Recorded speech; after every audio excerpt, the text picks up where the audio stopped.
This is Jamie Drummond for Good Food Revolution. I am here with Jeff Nelson, who is joining us all the way from the Santa Rita Hills, and his project down there, Liquid Farm. How are you today? I'm well, thank you. Now, I think we should begin with you explaining a little bit about Liquid Farm and what you do down in the Santa Rita Hills. Well, sure. Liquid Farm started in 2009. Started as a small project with 4 barrels. My current job at the time was with a champagne house, working with them, managing sales in the Southwest market. I ate local, but didn't really drink local. So the goal was to try to produce something that I wanted to drink locally that fit more in a European palate. So Santa Rita Hills was close to Los Angeles, about 2 hours. And we were lucky enough to find a vineyard that wanted to work with us. And of course I had a good friend who was a winemaker at the time. And the goal was to try to produce something that I wanted to drink locally. And then that would be something a little bit more Burgundian in style? Yeah. I had some experience working with a few Burgundian houses, and thankfully, and really enjoy, obviously, white Burgundy. So the goal was to try to produce something that was, I guess, similar to what I was used to enjoying. And the Santa Rita Hills, for the climate, the soils, lots of reasons, made it very conducive for the project. And I already had the name Liquid Farm, which made it kind of the catalyst of the project. So it's just liquid from farming, as the name sounds. And so yeah, I started with 100 cases in 2009. And as for the soils? Yeah, diatomaceous earth. A lot of it's this kind of single cell microorganisms that lived in the ocean. They are actually a part of algae beds that were in the ocean millions of years ago and got pushed up as the tectonic plates met over time and pushed it up into these, I guess, mountains or hills throughout, really more so in the southern part of Santa Rita Hills. So yes, a very special soil type. Also, what's very special is when the tectonic plates met, the mountain range moved inward, east-west. Right. So it allowed for a lot of coolness to come through. So it's one of the coolest areas to grow grapes in North America, I would say, apart from, well, up here in Ontario. I was going to say, I had to bite my tongue on that earlier today. Yes, it's one of the coolest areas to grow vinifera grapes, except probably here. Yes, correct. And one of the ways that you differ from many of your neighbors and many other producers down in your part of the world is you have an interesting focus upon assemblage for your Chardonnays. Yeah, that's correct. Blending is, the concept really happened on its own. Obviously, my background being in Champagne. I was thinking, yes. Yeah, which makes for a great story because of blending, and that's what their main focus for a house style is, to create a house style that has consistency year in and year out. When I started the project with 4 barrels, going through the élevage aging period, I realized 2 barrels were leaning towards more of a Chablis-esque, Chablisian in style. Probably not a word, but and the other 2 are a little more Meursault-esque. So that's what they reminded me of. It was a single vineyard. We decided to not put all 4 barrels together like you would normally do. We decided to take those 2 barrels, make one bottling, a little more Chablis-esque, called the White Hill, and then the other 2 a little more Meursault-esque, called Golden Slope, for the love of the Côte d'Or of Burgundy. In any one vintage, how many vineyards do you source from?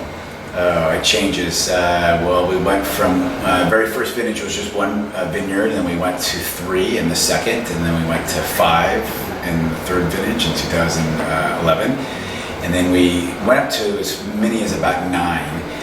Now we're down to about 6 vineyards. So we kind of look at the vineyards as colors in an art piece. So we try to, instead of making a single vineyard, which to me can be a little one-dimensional, we try to, again, let the barrels tell us where the wine's going to go. A leaner barrel will go more so into the White Hill. A little richer barrel will go into the Golden Slope. So we really listen to the barrel still to this day. So we treat them as individual people and not as a group them together as a vineyard. Another way that you perhaps buck the trend is your region is very well known for Pinot Noir. While you do produce Pinot Noir, Chardonnay is your main focus. Yeah, that's correct. We are, Sideways made the region super popular, of course, for Pinot Noir, which was great. And about 80% of the vineyards are planted to Pinot Noir. When I started the project, only about 10% were planted to Chardonnay. Now it's probably closer to 15%, but still Pinot Noir, of course, dominates. I felt that Chardonnay was a better, and a lot of winemakers and owners will tell you that Chardonnay is kind of the king and queen of the grape there. It really does the best as far as getting as close to Burgundy, in my humble opinion, as anywhere in California. So yeah, Chardonnay was the choice, was our focus up until 2014. We decided to dabble in a little bit of Pinot Noir from the area. And how has Pinot Noir been treating you? What's that? Sorry. How has the Pinot Noir been treating you? It's been taken. The 14 vintage was, we only made 100 cases. We started with 4 barrels again with a Pinot Noir, and thankfully people have been enjoying it. And I think it's in the same style and the same vein as what we're doing with the Chardonnays. So we do blend, but we do a single vineyard in Pinot Noir. Which we don't necessarily do with the Chardonnays, but we still blend also too for a few AVA, one for Santa Maria and Santa Rita Hills. Apart from the assemblage, you're very much kind of into hands-off winemaking, are you not? Correct, yes. And thankfully I've got a small team. When I started the concept, it was hands-off. That's probably why the 2 barrels decided to go a little more oxidative, a little more hazelnutty, a little more Marceau-esque. So going forward, I've got a great winemaker, full-time, James Sparks, who's amazing. He's been with me from the beginning. His brother-in-law, Brandon Sparks Gillis from Dragonet Cellars, helped me start the project.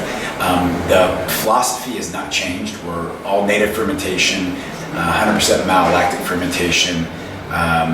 Really hands off. We don't add any additives. We don't over sulfur.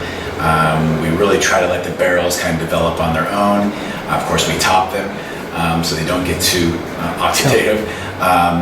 But yeah, hands off is really the best, and when to pick too. So picking is a huge detail that James has down perfectly. So picking at the optimal time to get the fruit and the acid.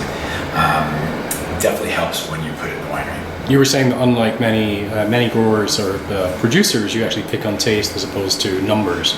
Yes, that's correct. Correct, we do. We pick on acid and fruit. He'll bring the fruit back, we'll taste it, and then we'll run the numbers on it just as a backup. But there's a lot of people that will pull up fruit, in my opinion. They'll just check the numbers and look at the pH and adjust as needed. And potentially adjust as needed, or just pick on numbers. And you have, in my opinion, a little bit of a one-dimensional wine. It's just kind of monotone, in my opinion. So again, we try to really pick on flavor, balance, acid, and that's how we age the wines too. If we use any new oak, we use it very sparingly, and we use it to match up against the wine, so not one or the other, meaning the fruit or the oak, poke through. They actually integrate together and in a very happy union, we hope. I'm always a sucker for interesting packaging, and I do enjoy your label a great deal. What's the story behind that? Thank you. The label, dandelion, was always the catalyst for the label, and I was looking for a dandelion root sketch, which popped up to be really a beetroot sketch. But I loved how the line ran in the sketch, above ground, below ground. I was able to contact the lady out of on the internet these days. This is back in 2009 or 8, but I was able to track her down through the internet. And I really wanted to work with the original artist on it. I had taken some pictures of dandelions on my balcony in a flower pot at one point, and she added it in. But the reason for dandelion is you can make wine out of dandelion in the spring. It's probably not the best wine in the world. Have you ever done that? I have not. No, not yet. It takes a lot of sugar. Okay. Texas is big on it, supposedly, dandelion wine. But more importantly, it's the medicinal use back in the day for your liver. Of course, yes. I could do with some of that. Yeah. Yes, and that was the oxymoron that I loved about dandelion, that I wanted to have some more on the label because obviously detox the liver, drink more wine kind of thing.